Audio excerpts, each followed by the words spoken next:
감사합니다. 예, 하나님의 말씀 요한복음 15장 18절에서 27절 말씀입니다. 자, 우리 한 목소리를 같이 합독할까요? 18절부터 시작.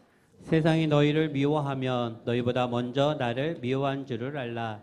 너희가 세상에 속하였으면 세상이 자기의 것을 사랑할 것이나 너희는 세상에 속한 자가 아니요 도리어 내가 너희를 세상에서 택하였기 때문에 세상이 너희를 미워하느니라.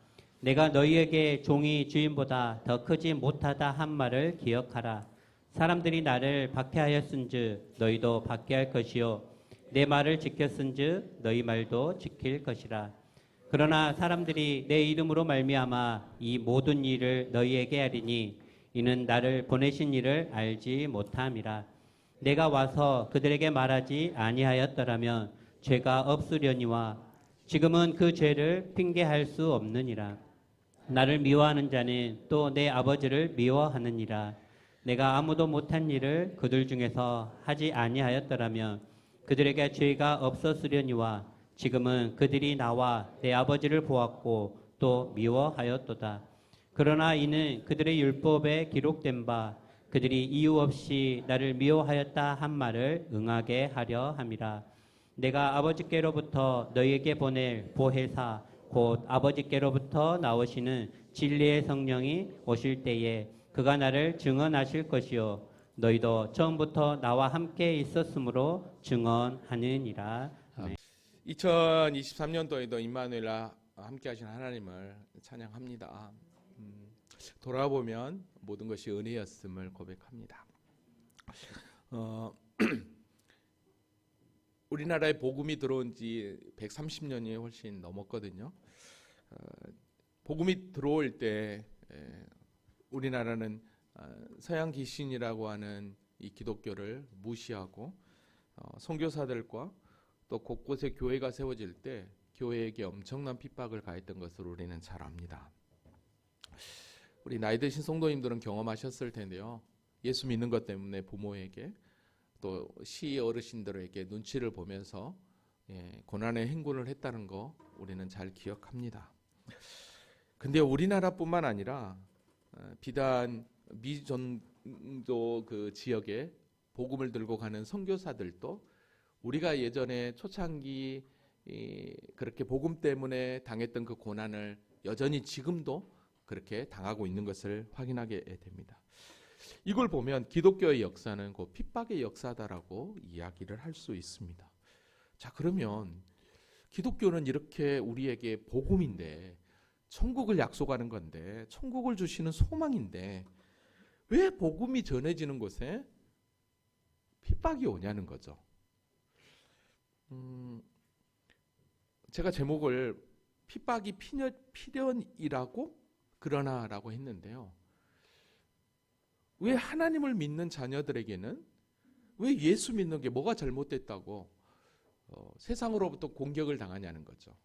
무시를 당하냐는 거죠. 여러분, 근데 오늘 본문은요. 왜 우리가 세상으로부터 핍박을 당하고 미움을 당하고 무시를 당하는지를 분명하게 가르쳐 줍니다. 저 이 말씀을 준비하면서 얼마나 감사했는지 모릅니다. 저는 사실 모태신앙으로 자라서 어려서부터 교회 다니는 거, 그리고 교회 집, 학교 그거 외에는 잘 몰라서 사실 교회 다니는 거에 대해서 큰 문제는 없었습니다. 근데 주위에 제 친구들의 이야기를 들어보면 교회 다니는 것 때문에 얼마나 핍박을 당하고 예배 시간마다 꼭 일을 시켜서 주일날 교회를 못 나오게 만드는 부모님들이 있었다는 이야기를 들었을 때 사실 저는 그렇게 크게 느끼지 못했거든요. 왜냐하면 저는 너무 편하게 신앙생활을 했으니까.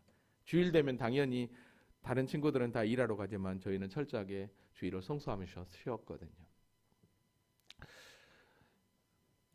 근데 이 말씀을 묵상하면서 야, 정말 기독교의 역사가 핍박의 역사인데 왜 핍박이 찾아오느냐, 그 이유를 우리 주님께서 딱 설명하는 이 말씀을 늘 보았는데요.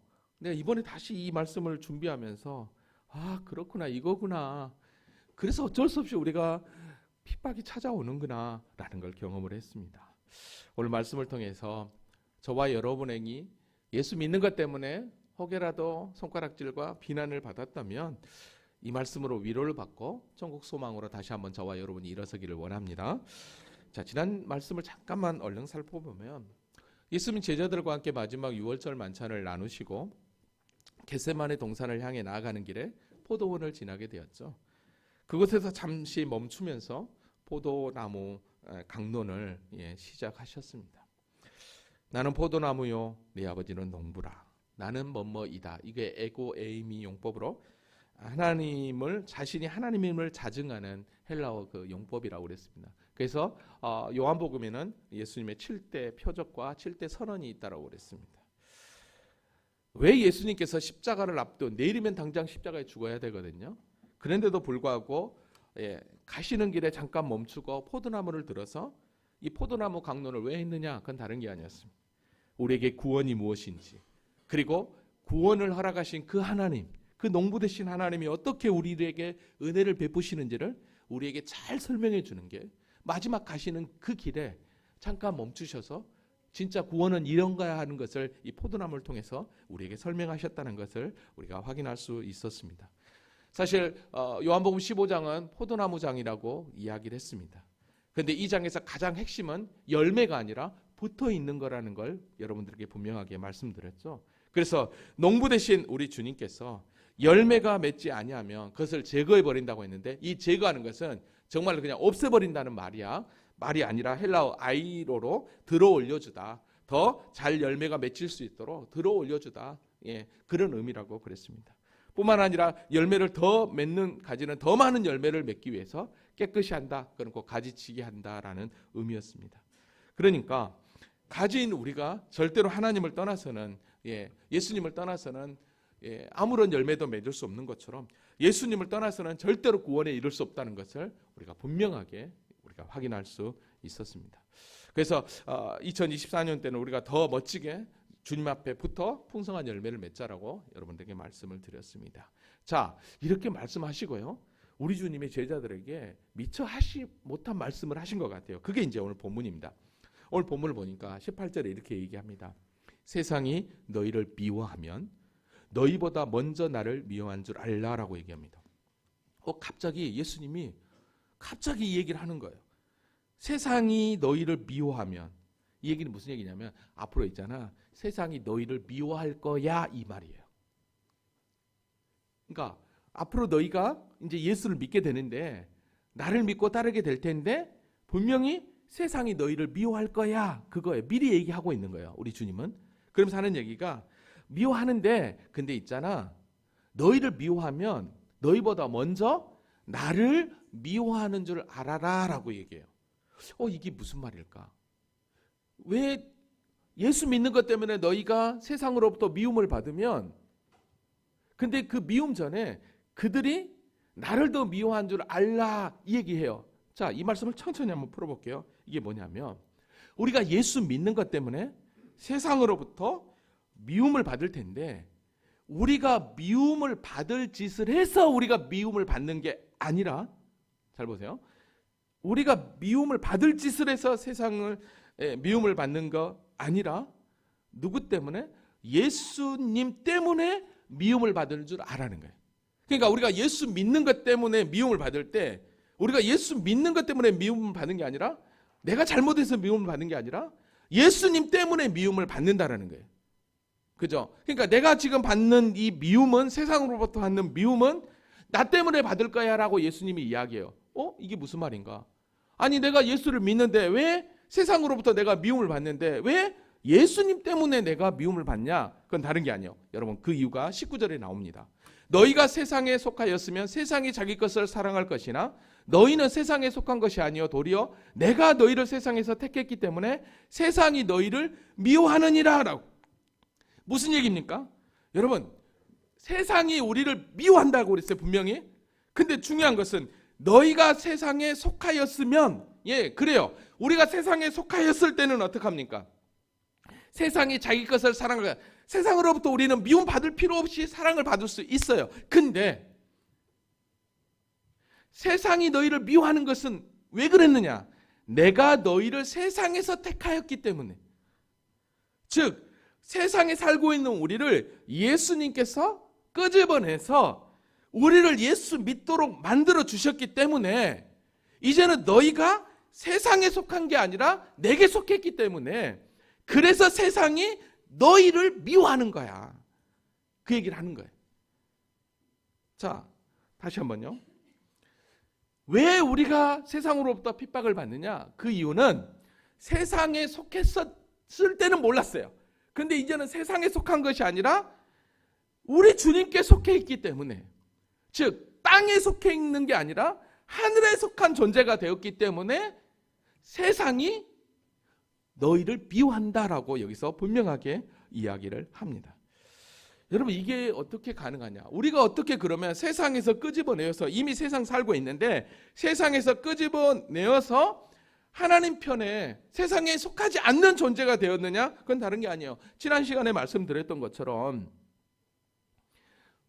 포도나무 대신 우리 주님께서 우리를 가지로 삼아 주셔서 포도나무와 가지의 그 연합을 이룬 상태가 되기 때문에 우리는 더 이상 이제는 세상에 속한 존재가 아니라 하나님께 속한 존재가 되기 때문에 세상이 예수 믿는 것 때문에 우리를 미워하게 된다라는 것입니다.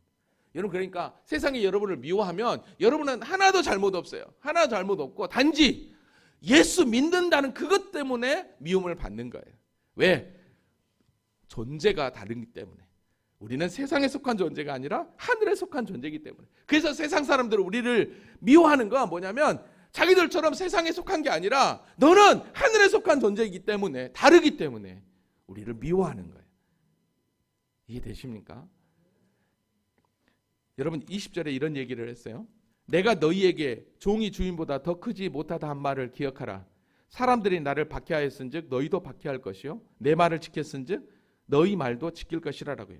여기서 보면 종이 주인보다 더 크지 못하다 한 말을 기억하라 그랬어요.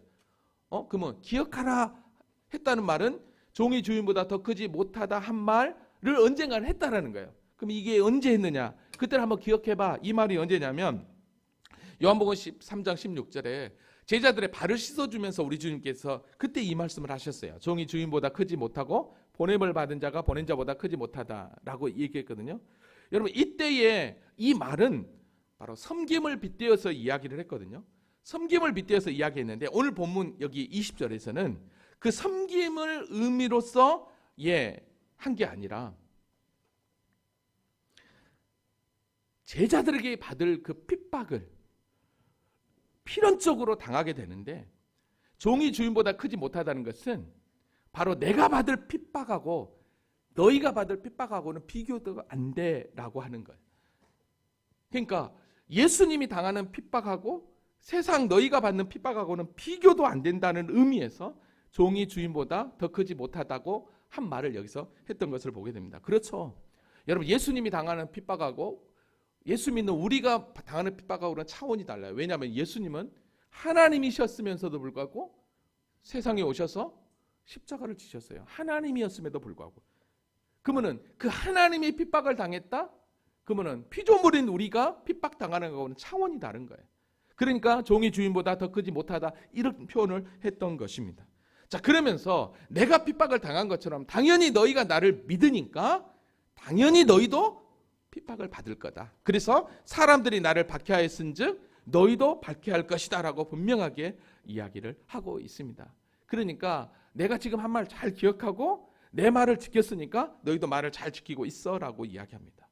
자, 그러면 왜 주님께서 지금 세상으로부터 너희가 나를 믿는 것 때문에 핍박을 당할 거야 라고 왜 얘기할까요? 그건 다른 게 아니에요. 핍박이 찾아왔을 때 혹여라도 우리가 다음 시간에 볼 텐데 너희에게 이름은 내가 지금 이렇게 이야기한 건 너희로 실족하지 않게 하라. 혹여라도 핍박이 찾아왔을 때 뭐야 이거, 내가 예수를 믿고 있는데, 내가 하나님을 믿고 있는데 핍박이 찾아와? 이렇게 생각할까 봐. 근데 핍박이 찾아오면 뭐야 이거, 핍박이 안 와야 되는 게 정답인데, 근데 핍박이 찾아오면 혹여라도 예수 믿는 거 아무것도 아니네 하고 그냥 가버릴까 봐, 실족할까 봐 이 말씀을 하고 있는 것입니다. 여러분, 그러니까요, 진짜요, 여러분, 우리가 잘 아는 대로 예수님이 부활 승천하시고 제자들이 남아있을 때, 여러분, 제자들이 복음을 증거할 때 얼마나 많은 핍박이 찾아왔나 모릅니다. 그래도 이 말씀을 기억하고요, 내가 그리스도의 그 고난에 함께 참여한다라는 의미로 그 핍박을 잘 견뎌냈어요. 왠지 아세요? 나는 세상에 속한 존재가 아니라 하늘에 속한 존재라는 걸 알았기 때문에. 그래서요, 사도 베드로가요 이런 말을 했어요. 베드로전서 4장 12절에 보니까 사랑하는 자들아, 너희를 연단하려고 하는 불시험을 이상한 일 당한 것 같이 이상하게 여기지 마라. 이상하게 생각하지 마. 오히려 너희가 그리스도의 고난에 참여하는 것으로 보여 즐거워해라. 오히려 더 그리스도의 고난에 지금 참여하고 있다는 걸로 말미암아 지금 당하는 그 핍박을 뭐하라?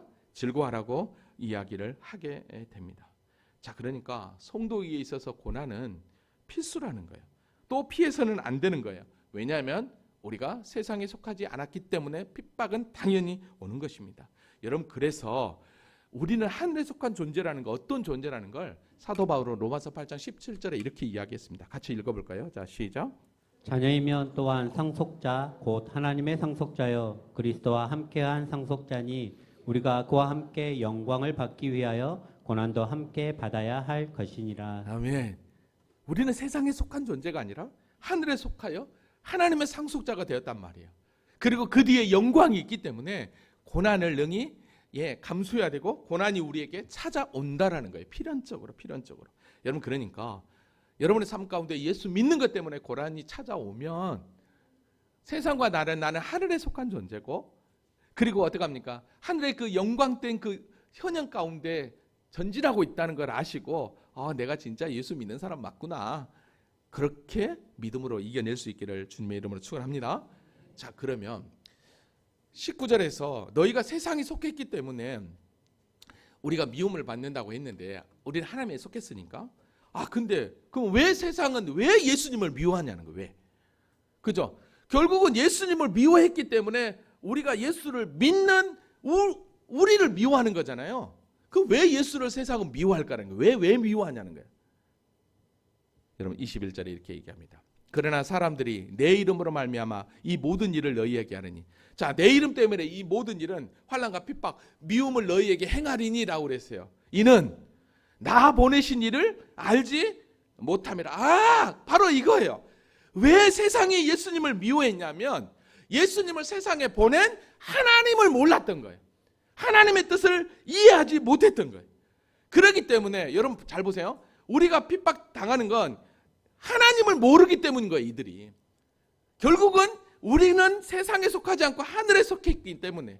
근데 사실 우리는 세상에 속했었잖아요. 근데 세상에 속했었는데 예수님을 보내주셔서 너희를 세상에서 택하여서 우리를 하나님 나라 백성으로 빼냈단 말이에요.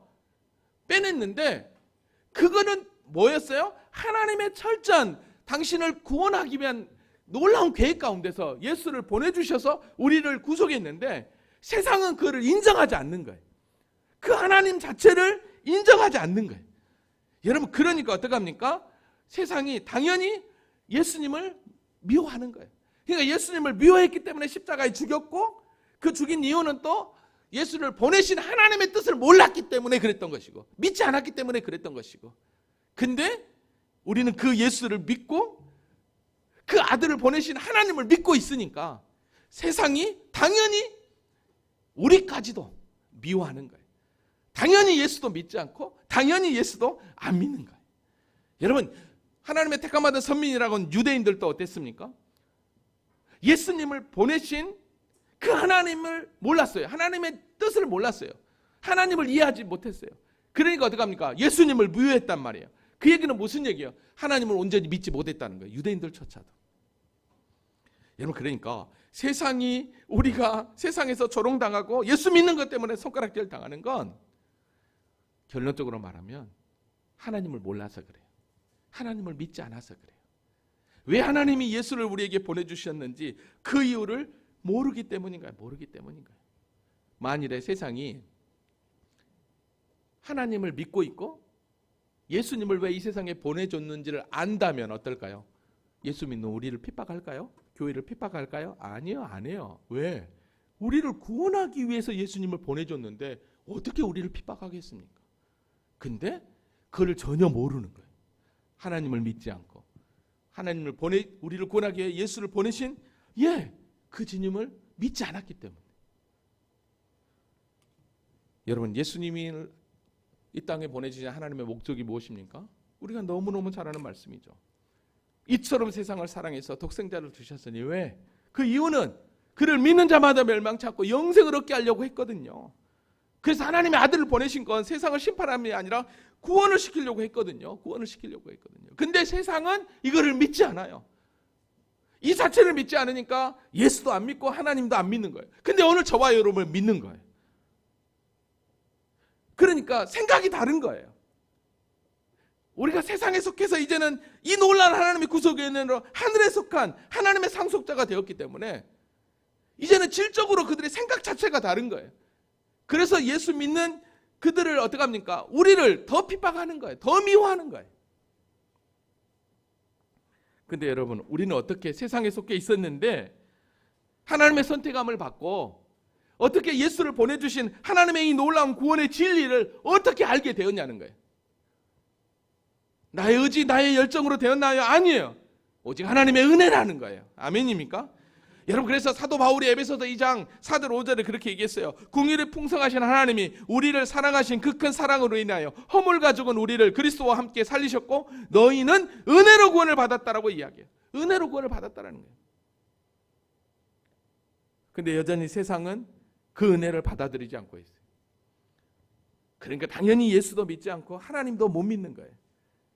그러니까 예수 믿는 우리를 향해서 비아냥거리는 거예요.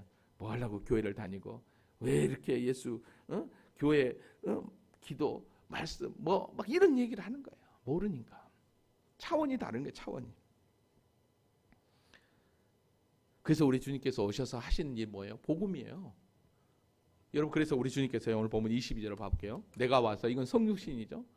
그들에게 말하지 아니하였더라면, 내가 복음을 온전히 증거하지 아니하였더라면 죄가 없으려니와 지금은 그 죄를 핑계할 수 없느니라.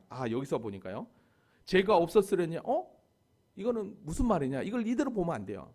죄가 없었으려니야, 이 얘기는 무슨 얘기냐면 예수님이 오기 전에도 인간은 다 죄로 말미암아 죽었어요. 죄가 있었어요. 근데 왜 여기서 죄가 없었으려니야, 이 말은 다른 게 아니었어요. 사실 뭐냐면 세상 사람들이 생각할 때 죄는 살인, 도둑질, 간음, 율법을 범한 게 죄라고 생각했어요. 자, 근데 여기서 내가 와서 그들에게 말하지 않았다면, 내가 와서 메시아라고 그리스도라고 나를 믿지 않으면 너희들 전부 다 구원을 받을 수 없다라는 거, 그거를 이제 말했잖아요. 그걸 말했으니까 죄가 없어야 이 얘기는 바로 이거예요. 예수 믿는 죄하고, 그래서 예수 믿는 걸로 말미암아 구원을 얻지 못하는 그거. 그러니까 죄하고 비교할 수 없는 큰 죄는, 너희들이 생각하는 죄하고 비교할 수 없는 큰 죄는 뭐다? 바로 예수 믿지 않는 거다. 그래서 죄가 없었으려니와 이 표현을 하고 있는 거예요. 죄는 있었는데 너희들이 생각하는 죄하고는 전혀 차원이 다른. 그러니까 예수님께서 이 땅에 오셔서 우리를 구원하셨는데 우리가 예수를 믿으면 구원을 받는다라고 하는 이 놀라운 구원 사실, 이거를 우리 주님께서 밝게 보여주셨는데 이거보다 너희들이 생각하는 그 죄하고는 차원이 다르다. 그러니까 예수를 믿는 건 곧 무엇입니까? 다른 어떤 죄하고 상관없이 구원에 이르게 된다는 거예요. 그래서 그 죄를 핑계할 수 없다라고 여기서 분명하게 이야기를 한 거예요. 여러분, 그래서 마가복음 1장 15절에 우리 주님께서 이르시되 때가 찼고 하나님의 나라가 가까이 왔으니 회개하고 복음을 믿어라. 분명히 복음을 선포해서 예수를 믿으라고 선포했어요. 근데 예수를 믿지 않으면 어떡합니까? 결국은 너희들이 율법을 지키면서 나는 죄 없다고 깨끗하게 주장하고 있지만, 그러나 핑계할 수 없다라는 거야. 그러나 너희들은 다 심판받을 수밖에 없다라고 이야기하고 있는 것입니다. 여러분, 어떤 사람은 이런 표현을 이렇게 얘기한 것을 들은 적이 있습니다. 나는 죄 하나도 없고 나는 얼마나 의롭게 사는데, 나는 얼마나 깨끗하는데, 근데 예수 믿지 않는 걸로 심판을 당한다고? 어떻게 하나님이 그럴 수 있어? 라고 나 하나님 앞에 쓰면 나 항변할 거야 라고 얘기한 사람이 있었습니다. 여러분, 그 항변이 하나님 앞에 정당할까요? 여러분, 성경은요 우리에게 분명하게 이야기해요. 의인은 없나니 하나도 없다. 의인은 없나니 하나님 없다는 뭐예요? 전부 다 죄인이라고 그랬어요. 그래서 로마서 3장 23절에 모든 사람이 죄를 범하였으며 하나님의 영광에 이르지 못했다라고 분명히 얘기해요. 그런데 예수 믿는 것만이 유일한 죄의 문제를 해결할 해결책이라는 걸 분명히 이야기해요. 22절. 곧 예수 그리스도를 믿음으로 말미암아 모든 믿는 자, 하나님의 은혜에 차별이 없다라는 거예요. 이게 어떻게 가능하냐? 그리스도 예수 안에 있는 속량으로 말미암아 은혜로 값없이 의롭다함을 얻은 자가 되었다라고 분명하게 여기서 선언하고 있습니다. 그러니까 하나님의 은혜로 값없이 의롭다하심을 얻지 못한 이들은 예외 없이 심판을 당하게 되는 거예요. 여러분, 그러니까 23절에 나를 미워하는 자는 또 내 아버지를 미워한다라고 하고 있는 거예요. 당연하죠. 세상 사람들은 여전히 자기를 믿어야 구원을 받는다고 하는데, 그리고 자기는 하나님이 보내신 그리스도라고 하는데 그걸 믿지 못하니까 당연히 미워하고 있는 거죠. 하나님도 미워하는 거죠. 그러니까 더불어서 저와 여러분에게까지 미움을 당하고 있는 거예요. 그래서 여러분, 세상이 우리를 미워하는 건 필연이에요. 필수예요. 예. 24절에 이렇게 얘기합니다. 내가 아무도 못한 일을 그들 중에 하지 아니하였더라면, 여러분 보십시오. 내가 아무도 못한 일을 그들 중에 하지 아니하였더라면, 내가 아무도 못한 일, 그러니까 아무도 못한 일을 그들 중에 했다는 거잖아요. 그럼 아무도 못한 일을 그들 중에 했다는 건데 그게 뭐예요? 예수님 행하신 수많은 표적들. 그러면 수많은 표적들인데 그 수많은 표적들을 통해서 뭘 보여줬습니까? 당신이 하나님인 걸 보여줬단 말이죠. 그래서 지금은 그들이 와서 내 아버지를 보았구라고 그랬어요. 나와 내 아버지를 보았다는 것은 진짜 하나님만이 할 수 있는 그 표적을 본 거예요. 그걸 나타내지 않았다면 그들에게 죄가 없었으려니, 아까 22절에 한 것처럼 똑같은 말이에요. 그들이 행하는 그 죄를 그냥 죄로, 그거는 아무하고 상관없고 예수를 믿지 않는 그 죄가 엄청나게 크기 때문에 그들에게 죄가 없다는 표현을 여기서 그냥 그렇게 한 거예요. 근데 예수님이 오셔서 친히 하나님이심을 표적을 통해서 다 보여줬고 내가 곧 하나님이라는 걸 드러냈는데 그걸 믿지 않는 거예요. 그래서 어떡합니까? 미워하였다라고 여기서 분명하게 이야기를 합니다. 여러분, 근데요, 이게 그냥 우연처럼 된 것 같은데요, 아니었어요. 24절에 보니까 그러나 그들의 율법에 기록된 바 그들이 이유 없이 나를 미워했다 한 말을 응하게 하려면, 그러니까 왜 세상이 예수를 거부하고 믿지 않았느냐, 왜 예수 믿는 우리를 거부하고 미움을 주느냐, 그건 다른 게 아니었어요. 율법에 이미 구약 성경에 이유 없이 나를 미워했다 한 말을 응하게 하려 함이라. 그냥 응하게 하려고. 그러니까 하나님의 섭리 가운데 그렇게 미움을 받는다라는 거예요. 미움을 받는. 여러분, 그러니까 저와 여러분이 예수 그리스도를 믿음으로 말미암아 혹여라도 고난 가운데 있고 고난이 찾아왔을 때 여러분 낙심하지 마시고, 이게 하나님의 섭리구나, 이게 내가 당연히 그리스도인이라고 하는, 예수 믿는 자라고 하는 바로 표징이구나 생각을 하고 여러분 믿음으로 이겨나셔야 합니다. 왜냐하면 믿음의 길을 갔던 선배들이요 그렇게 그랬어요. 사도행전에 보니까 그들이 옳게 여겨 사도들을 불러서 채찍질하며 예수의 이름으로 말하는 것을 금하고 놓았어요. 자, 그랬더니 그들이 뭐라고 합니까? 사도들은 그 이름을 위하여, 예수 이름을 위하여 능력받은 일에 합당한 자로 여김을 기뻐하면서, 합당한 자로 여기면서 기뻐했다는 거, 어떻게 그럴 수 있냐는 거예요. 이게 하늘에 속한 자의 모습입니다. 세상에 속한 곳에서 빠져나와 하늘에 속한 하나님의 상속자로 인침받은 자들의 믿음이라는 것입니다. 제자들은 고난이 필수라는 걸 알았습니다. 그 고난이 내가 그리스도인이라고 하는 확증을 받는 표징으로 알았다, 이 말입니다. 여러분, 히브리서에 보니까 모세도 뭐라고 얘기한 줄 아십니까? 도리어 하나님과 하나님의 백성과 함께 고난받기를 잠시 죄악의 낙을 누린 것보다 더 좋아했다고 그랬어요. 왜냐? 그리스도를 위하여 받은 수모를 애굽의 모든 보화보다 더 큰 재물로 여겼으니 이는 상주심을 바라봄이라 그랬습니다. 상주시는 그 하늘의 상급을 바라보면서 믿음으로 견뎌냈다라는 것입니다. 아멘입니까? 여러분, 근데 그러면 하나님 그리스도인으로서 핍박을 당하면 그럼 어떻게 이거를 이겨내요? 그때 하나님께서, 우리 주님께서, 그래 그지, 핍박이 필요로 찾아오지, 그러나 그 핍박 가운데서 능히 이길 수 있는 힘을 주기 위해서 우리에게 뭘 약속하느냐? 바로 성령님을 약속하신 것입니다. 26절, 내가 아버지께로부터 너희에게 보낼 보혜사 곧 아버지께로 나오시는 진리의 성령이 오실 때에 그가 나를 증언하여 할 것이요 라고 얘기합니다. 성령님이 예수를 증언하듯이 저와 여러분이 예수 믿는 거에 대해서 이 성령께서 증언해 주시겠다라는 거예요. 여러분, 성령이 증언한다는 건 성령이 우리와 함께하고 있다라는 거예요.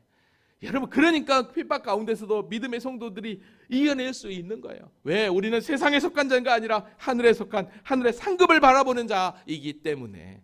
할렐루야. 여러분, 그래서 마지막 제자들에게 우리 주님께서 사도행전 1장 8절에 오직 성령이 너희에게 임하시면, 그래서 복음의 증인으로 달려가라고 이야기했던 것입니다. 여러분, 그러니까요, 우리가 지금까지 성령님을 구했지만 성령님을 철저하게 예수 그리스도의 영으로 내가 누구인지를 깨닫게 하고 나를 증언하고 예수를 증언하는 자로 오시는 분이 성령님이에요. 근데 희한하게 이게 성령님이신데 지금 성령 사역하신다고 하는 일명 영파들은요, 어떻습니까? 엉뚱하게 행하고 있어요. 그게 성령의 사역인 줄. 아니에요. 여러분, 성령 예수 그리스도를 증거하기 위해서 사용되지 않는 모든 성령 사역들은 전부 다 가짜입니다. 정확해요. 왜? 성경이 분명히 이야기하고 있으니까. 그러면 이단들이나 그런 이상한 교회에서도 막 성령 사역이 막 일어나는데 성령의 역사라고 막 성령 춤을 추고 넘어지고 쓰러지고 별쇼를 다 하면서 일어나는데요? 네, 일어나죠. 왠지 아세요? 여러분, 고린도후서 볼게요. 그런 사람은 거짓 사도에 속이는 일꾼이니 자기를 그리스도의 사도로 가장하는 자들이라. 이것은 이상한 일이 아니니라. 사탄도 자기를 광명한 천사로 가장하나니 그러므로 사탄의 일꾼들도 자기를 의의 일꾼으로 가장하는 것이 또한 대단한 일은 아니다라고 분명하게 이야기하고 있어요. 그러니까 사탄도 얼마나 철저하게 예수를 그대로 예수 믿는 우리를 흉내내서 성령을 흉내내서 별쇼를 다 하고 있는 거예요. 그래서 우리는 속지 말아야 하는 것입니다. 바른 진리에 바로 서야 하는 것입니다. 함부로 성령 사역하는 이상한 데 가서 그냥 머리 내밀지 마세요. 27절, 너도 처음부터 나와 함께 있었으므로 증언하느니라라고 그랬어요. 성령님이 오셔서 예수를 증언하고 우리가 예수 믿는 걸로 증언하면서 나아가도록 한다라는 거예요. 근데 여기서 우리 주님이 이런 얘기하죠. 야, 3년 가까이 나와 함께 있었잖아. 그러니까 너희도 이제는 나를 증언해야지. 바로 이 말입니다. 저는요, 이 말씀을 마무리를 딱 하면서 올해 표가 뭐예요? 예수를 더 알고 예수를 더 닮고 예수를 더 전하잖아요. 정말로 이 표하고 딱 오늘 마지막 말씀이 딱 맞아요. 요한복음을 통해서 1년 가까이 예수를 더 알았다면 이제는 예수가 걸어가신 그 길을 작은 예수가 돼서 온전히 우리가 따라가는, 닮아간다면 이제는 뭐예요? 뭐 해야 돼요? 증거해야 돼요. 그래서 오늘 보면 마지막 처음부터 나와 함께 있었으므로, 이걸 이렇게 푼다면 1년 동안 나와 함께 요한복음을 공부했다면 이제는 뭐 해라? 증언해야 되지 않겠니? 아멘입니까? 아멘이에요. 그래서 저와 여러분이 정말 1년 동안 줄기차게 요한복음을 통해서 예수를 더 알아갔던 것입니다. 이제는 증인의 삶을 살아야 되겠죠. 그럼 이제는 증인의 삶을 살아야 된다면 이제는 우리는 어떻게 살아야 될 것인가? 그래서 2024년 표를 이렇게 정해 보았습니다. 내가 나를 사랑하느냐? 내가 나를 사랑하느냐? 그렇습니다. 주님을 사랑하면 내가 어떻게 사랑을 받고 세상에 속한 존재가 아니고 하늘에 속한 존재라고 안다면 우리는 능히 그 고난을 이겨낼 수 있고 능히 멋지게 믿음의 길을 걸어갈 수 있는 것입니다. 말씀을 정리합니다. 사랑하는 성도 여러분, 세상의 성도를 미워하고 핍박하는 것은 사실 우리가 잘못해서가 아니라 예수 믿는 것 때문에 그러는 거예요. 예수님을 몰라서 그러는 거예요. 하나님을 몰라서 그러는 거예요. 우리가 세상에 속하지 않았기 때문에, 하늘에 속한 존재이기 때문에 세상이 우리를 그렇게 미워하는 거예요. 그러니까 혹이라도 세상에서 예수 믿는 것 때문에 여러분을 미워하면 내가 진짜 예수 믿는 사람이구나. 내가 하나님의 택함 받은 자녀구나. 나는 세상에 속한 존재가 아니라 하늘에 속한 존재구나. 하나님의 상을 바라보는 존재구나. 이 믿음으로 이겨나시기를 바랍니다. 왜냐하면 예수님께서 마지막 팔복 말씀에 이렇게 말씀하셨어요. 의를 위하여 박해를 받는 자는 복이 있대요. 천국이 그들의 것이래요. 나로 말미암아 너희를 욕하고 박해하고 거짓으로 너희를 거스러 모든 악한 말을 할 때 너희에게 복이 있대요. 그러면서 뭐래요? 기뻐하고 즐거워하래요. 하늘에서 너희의 상이 금이다 라고 얘기하고 있어요. 할렐루야. 2023년 여러분들이 어떻게 살아왔는지는 잘 모르지만 그러나 2024년도에는 믿음의 길을 걸어가려고 할 때 사단이 또 세상에 여러분들을 공격할 수 있어요. 그러나 그 공격할 때마다 이 말씀을 기억하세요. 내가 진짜 복 있는 자구나. 나는 세상에 속한 존재가 아니라 하늘에 속한 존재구나. 그리스도인이구나.